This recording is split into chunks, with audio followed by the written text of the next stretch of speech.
په خوب کې مړی ته پیسې ورکول د دې څه تعبیر ده؟ یو چا پوښتنه کړې ده چې زما اکا 12 کاله مخته وفات شوی ده،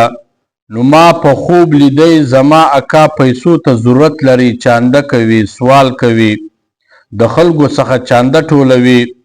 نو زم 2000 روپۍ ورکم، دی ډیر خوشحاله سي. د دې تعبیر څه ده؟ نو زما وروره د دې تعبیر دا ده چې کله یو څوک مړی په خوب وویني، هغه یو شي ته ضرورت لري،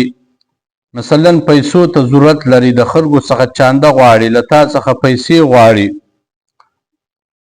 او تی ورم کې د پیسې له تا څخه غواړي، تی ورم کې. نو د دې تعبیر دا ده چې دی دعا ته ضرورت لري، ایصال ثواب ته ضرورت لري، خیرات ته ضرورت لري. په دعا کې څوک نه یادوي،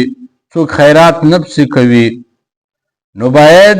چې ته په ده پسې خیرات وکې، په دعا کې یاد ساته دا مبارکه روزه ده، نو په دې میاشت کې دعا هم ښه قبلیږي او خیرات هم په دوچنده ده، نو باید ته په ده پسې خیرات وکې، دعا وکې. او که چیرې بل تعبیر دا ده که چیرې تا تازه په ده پسې خیرات کړی وي، د دعا کې دیت کړی وي، نو دی له تا څخه دغه پیسې واخلي، دی خوشحاله سي، نو د دې تعبیر دا ده چې دا ستا ثواب ده ته ورورسېدی. او که چیرې تا په ده پسې په دا اوس شپو کې خیرات نه وي کړی او دی له تا څخه پیسې غواړي، تی ورکې، یعنې پیسو ته دی ضرورت لري، چانده ټولوي، نو د دې تعبیر دا ده چې دی دعا ته ضرورت لري، ایصال ثواب ته ضرورت لري، څوک په ده پسې دعا نه کوي، خیرات نه کوي، نو ستاو طرف ته